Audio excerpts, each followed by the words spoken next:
भारत बना रहेगा। और ये तीन हैं, एक राम, एक कृष्ण और एक शिव।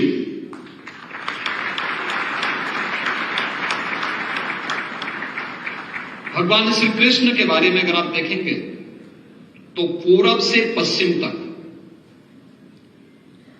सुदूर अरुणाचल में आप जाएंगे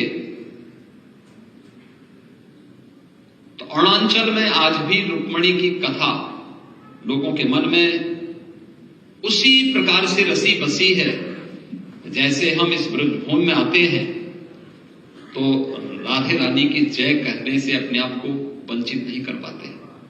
और यही भाव सुदूर पूर्वोत्तर के राज्यों में महारानी रुक्मिणी के साथ भी जुड़ा हुआ है। पूरब से पश्चिम को जोड़ने का कार्य उस कालखंड में भगवान श्री कृष्ण ने किया था।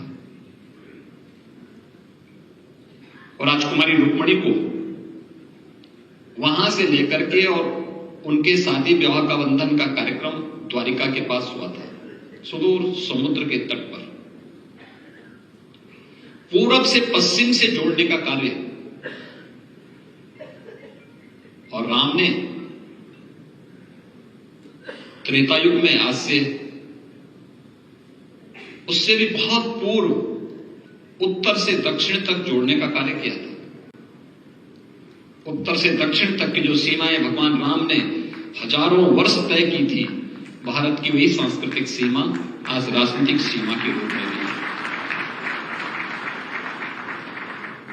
12 ज्योतिर्लिंगों के माध्यम से पूरे भारत को एकता के सूत्र में जोड़ने के कार्य भगवान शिव के द्वारा अलग अलग स्थलों पर जिस श्रद्धा भाव के साथ भगवान शिव के प्रति भारत की आस्था आज भी जुड़ी हुई है, उन देवालयों में, उन शिवालयों में भारत की आस्था उमड़ती भी दिखाई देती है।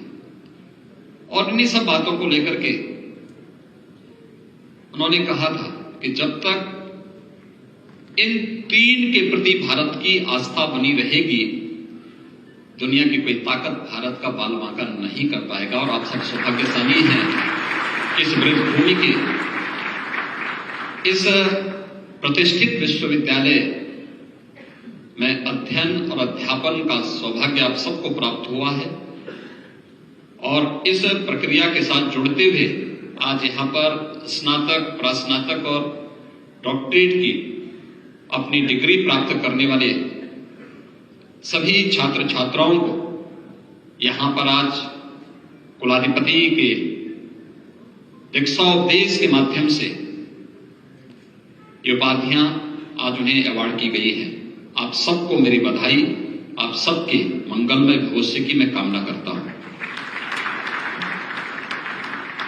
वास्तव में आधुनिक जो दीक्षांत समारोह है, ये भारत की प्राचीन गुरुकुल परंपरा का समावर्तन समारोह का ही एक रूप है। आज हम दीक्षा के अंत में करते हैं। समावर्तन समारोह का स्वरूप भी कुछ इसी प्रकार से होता था कि हमारी जैसे ही परीक्षा के पूर्व बच्चों को तैयार करने, छात्रों को तैयार करने और उन्हें आगे की ओर बढ़ने के लिए प्रेरित करने के लिए जो उस कालखंड में समारोह होते रहे होंगे, वो समावर्तन समारोह थे। और उसका दीक्षाोपदेश तैत्तिरीय उपनिषद में बहुत विस्तृत रूप से रेखांकित किया गया है। उसकी पहली ही लाइन है, सत्यम वद धर्मम चर। सत्य बोलना है और धर्म का आचरण करना है। अब सत्य, हम सबको अपने जीवन में इस बात को बहुत गहराई से सोचना होगा कि हम वास्तव में अपने जीवन में सत्य का आचरण कितना कर पाते हैं।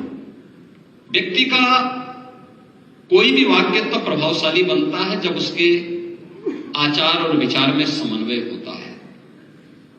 जब व्यक्ति बोलता कुछ और है, करता कुछ और है, तो उसकी विश्वसनीयता हमेशा संकट में खड़ी होती है। और जिसका स्वयं पे विश्वास न होता हो, उस पे समाज या देश और दुनिया उस पे क्या विश्वास करेगी। इसलिए सत्य बोलना और धर्म का आचरण करना। भारतीय मनीषा ने धर्म को कभी उपासना विधि के साथ जोड़ करके नहीं देखा। आप मंदिर जाएं न जाएं, पूजा करें न करें, यह आपका विषय है।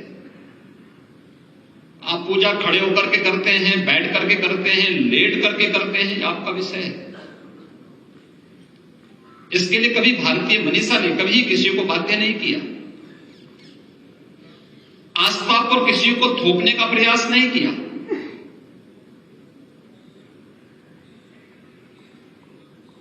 हमने तो सबको जोड़ने का कार्य किया। जो अच्छा था, यही तो हमारा बोध वाक्य था